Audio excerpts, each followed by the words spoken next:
হরে কৃষ্ণ। আষাঢ় মাসের কৃষ্ণপক্ষের এই একাদশী ব্রত যোগিনী একাদশী ব্রত, যা অনেকে 21 জুন কিংবা 22 জুন পালন করে থাকবেন। তো এই দিন ভুলেও খেতে নেই এই দুটি খাবার। তো কথা প্রসঙ্গে তো আলোচনা থাকছেই, সেই সাথে আরো থাকছে, দেখুন, বছরের 24টি একাদশীর মধ্যে এই অন্যতম একটি ব্রত হচ্ছে বা একাদশী ব্রত হচ্ছে এই যোগিনী একাদশী ব্রত। কারণ শাস্ত্রে উল্লেখ রয়েছে, বিশেষ করে ব্রহ্মবৈবর্ত পুরাণে উল্লেখ রয়েছে যে যে ব্যক্তি এই একাদশী ব্রতটি পালন করবে তিনি ৮৮,০০০ ব্রাহ্মণকে ভোজন করালে যে ফল লাভ হয় সেই ফল লাভ করতে পারবেন। তো সুতরাং আপনি নিজেও একাদশী ব্রত পালন করুন এবং অন্যকেও একাদশী ব্রত পালন করতে উৎসাহ প্রদান করুন। তো একাদশী আসলে আমাদের মাথায় বিভিন্ন প্রকারের প্রশ্ন ঘুরপাক খায় যে আমরা এই একাদশী ব্রতটি কিভাবে পালন করব, বা এই একাদশীতে কি কি করা যাবে, কি কি করা যাবে না, কি কি গ্রহণ করতে হবে, কি কি বর্জন করতে হবে, সকল প্রশ্নের উত্তর, বিশেষ করে বিশেষ কয়েকটি সকল প্রশ্নের উত্তর নিয়ে আজকের এই পর্বে থাকছে। এছাড়াও আমরা আজকের এই পর্বে ভারত বাংলাদেশের পালনের সময়সূচি তুলে ধরার চেষ্টা করব, বিশেষ করে যারা 22 জুন কিংবা 21 জুন এই ব্রতটি পালন করে থাকবেন তাদের বিশেষ করে ভারত বাংলাদেশে পালনের সময়সূচি তুলে ধরার চেষ্টা করব। এবং আমাদের যে এই একাদশী নিয়ে অনেকের অনেক বিভ্রান্ত থাকে যে এই দিনে আমরা কি ক্ষৌরকর্ম করতে পারবো কিনা, বা এই যে একাদশীতে কি সধবা মহিলারা একাদশী পালন করতে পারবে কিনা, বা বিধবা মহিলারা একাদশীতে ব্রত পালন করতে পারবে কিনা, বা যারা গর্ভবতী অবস্থায় ব্রত পালন করা যাবে কিনা, বা এই একাদশীতে ক্ষৌরকর্ম করা যাবে কিনা, বা যে কোনো অশৌচ সময় কি একাদশী ব্রত পালন করা যাবে কিনা, কিংবা যে এই একাদশী ব্রততে কি প্রসাধনী জিনিস ব্যবহার করা যাবে কিনা, বা দন্তমার্জন করা যাবে না কিনা, এরকম সকল বিশেষ কয়েকটি প্রশ্ন উত্তর নিয়ে থাকছে আজকের এই পর্ব।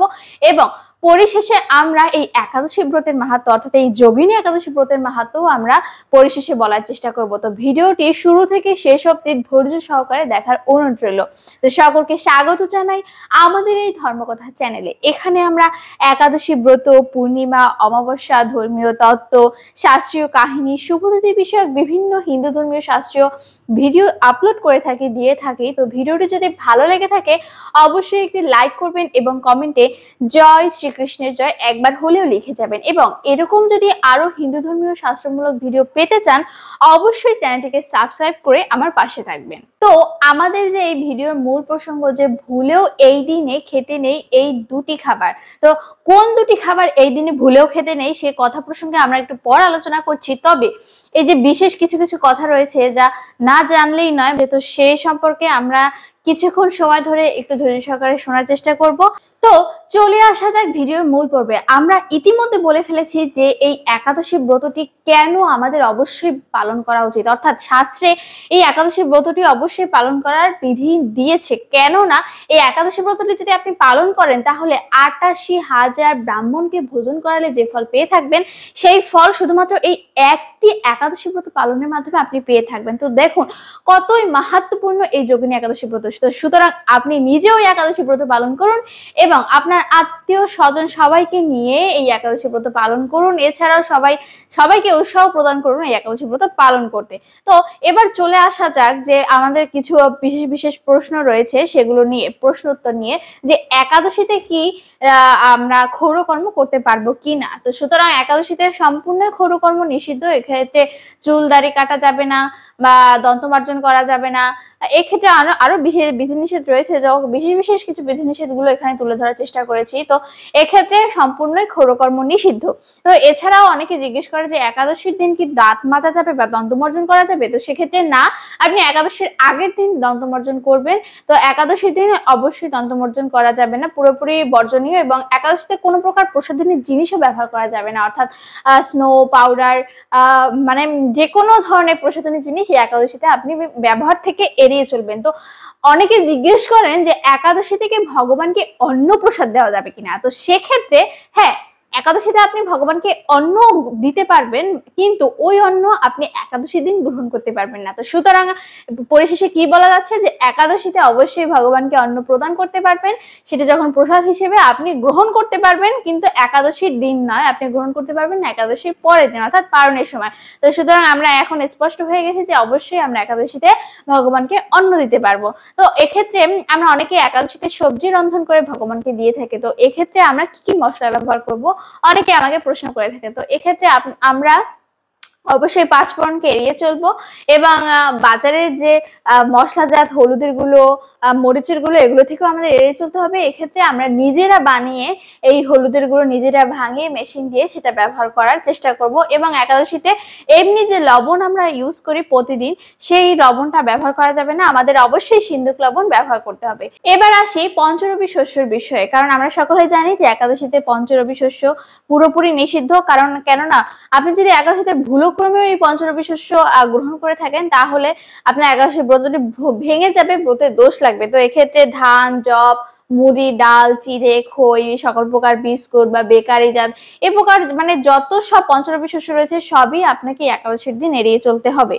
তো একাদশীতে পরনিন্দা পরচর্চা করা নিষিদ্ধ, বা পরে এর সমালোচনা করা নিষিদ্ধ, মিথ্যা প্রলাপ দেওয়া নিষিদ্ধ, মিথ্যা আশ্বাস দেওয়া নিষিদ্ধ। তো এই প্রকার সকল কিছু আমাদের একাদশীতে বিশেষ করে পালন করতে হবে, বিধিনিষেধগুলো যেগুলো শাস্ত্র অনুযায়ী বা বৈদিক শাস্ত্রে নির্দেশ রয়েছে। এছাড়াও আমরা যে একাদশী ব্রত পালন করব, সেই ব্রতটি আমরা আমাদের পূর্বপুরুষদের উদ্দেশ্যেও ব্রতটি অর্পণ করতে পারি, তাদেরকে উদ্ধার করার জন্য। যদি আপনি এই একাদশী ব্রত আপনার পূর্বপুরুষদের উদ্দেশ্যে সমর্পণ করেন, এতে ভগবানের কৃপায় তাদের মুক্তি লাভ হবে। তো এছাড়াও যে রয়েছে যে আমরা কি যে একাদশী ব্রত পালন করি, এতে এর মূল উদ্দেশ্য কি? এর মূল উদ্দেশ্য কি উপবাস থাকা? না, এর মূল উদ্দেশ্য শুধু উপবাসী নয়, এখানে আপনি যত ভগবানের নাম কীর্তন শ্রবণ করুন, ভগবানের প্রসাদ বিতরণ করুন, নিজে প্রসাদ পান, অন্যকে প্রসাদ পাওয়ানোর জন্য চেষ্টা করুন, ভগবানের নাম বেশি বেশি জপ করুন, 16 মালা জপ করুন, 25 মালা জপ করুন। বিশেষ করে একাদশীতে প্রভুপাদ নির্দেশ দিয়েছে 25 মালা জপ করা। তো সেক্ষেত্রে মানে আপনি যত সংখ্যক বেশি হরিনাম জপ করুন।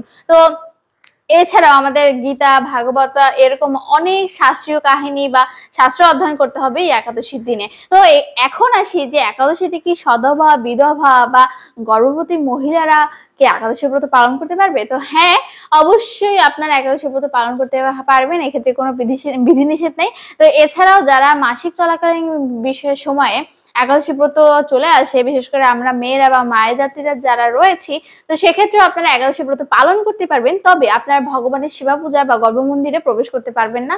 তো আপনার ঘরের অন্যান্য কোনো সদস্য থাকলে তাদের মাধ্যমে আপনি একাদশী ব্রত পালন করতে পারবেন, বা তাদের মাধ্যমে আপনি ভগবানের সেবায় নিজেকে নিয়োজিত করতে পারবেন। তো এবার পালনের সময়সূচি সম্পর্কে আলোচনা করা যাক। তো সেক্ষেত্রে যারা 22 জন একাদশী ব্রত পালন করবেন, তো তাদের ক্ষেত্রে বিশেষ করে ভারতের সময় অনুযায়ী পালনের সময় হচ্ছে ভোর 4:53 থেকে সকাল 9:20 পর্যন্ত। ভোর 4:53 থেকে সকাল 9:20 পর্যন্ত ভারতের সময়সূচি অনুযায়ী পালনের সময়সূচি।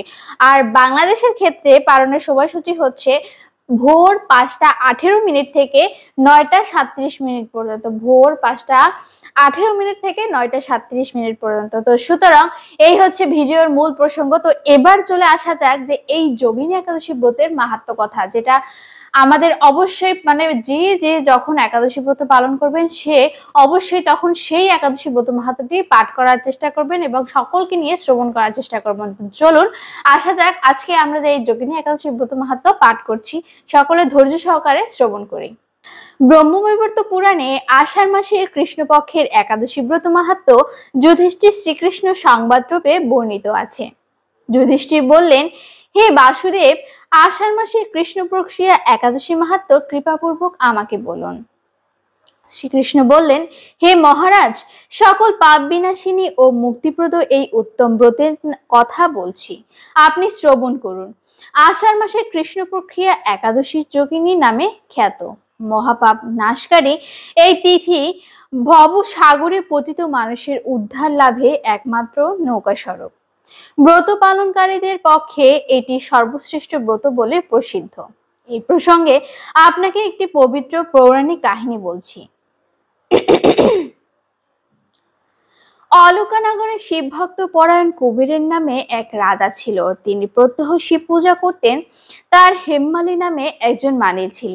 প্রতিদিন শিব পূজার পর মানস সরোবর থেকে সে ফুল তুলে যক্ষরাজ কবিরকে দিত। বিশালাক্ষী নামে হেমমালির এক পরমা রূপবতী পত্নী ছিল। সে তার সুন্দরী পত্নীর প্রতি অত্যন্ত আসক্ত ছিল। একদিন সে তার স্ত্রীর প্রতি কামাসক্ত হয়ে পড়ল। বাসভবনে যাওয়ার কথাও ভুলে গেল।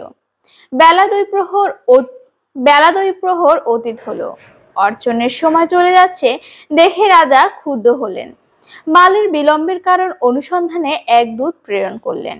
দূত এসে রাজাকে বলল সে গৃহে স্ত্রীর সাথে আনন্দে মত্ত। দূতের কথা শুনে কুবেরের অত্যন্ত রেগে তখনই মালিকে তার সামনে হাজির করতে আদেশ দিল।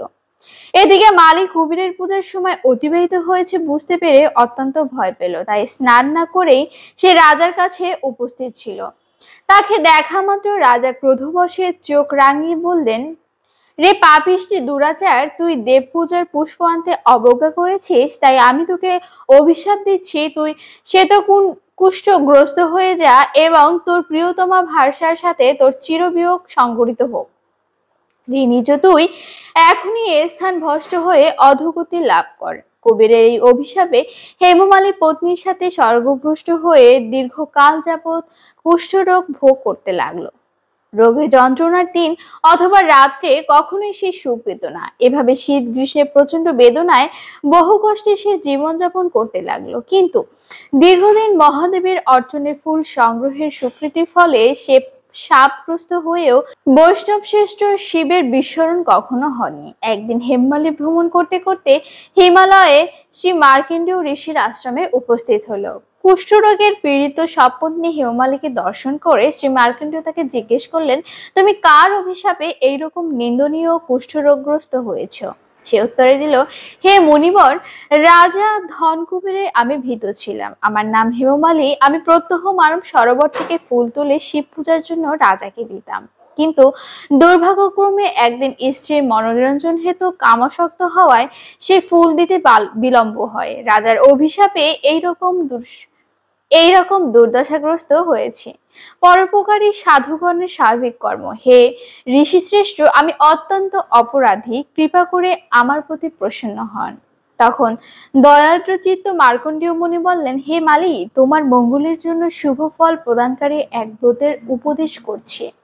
তুমি আষাঢ় মাসের কৃষ্ণ পক্ষের যোগিনী নামক একাদশী ব্রত পালন করো। এই ব্রতের পুণ্য প্রভাবে তুমি অবশ্যই কুষ্ঠব্যাধি থেকে দূর হবে। শ্রীকৃষ্ণ বললেন, ঋষির উপদেশ শ্রবণ করে হেমমালী তাকে প্রণাম জানালো। পরে অত্যন্ত আনন্দে ঋষির আদেশ মতো নিষ্ঠার সঙ্গে যোগিনী একাদশী ব্রত পালন করলো।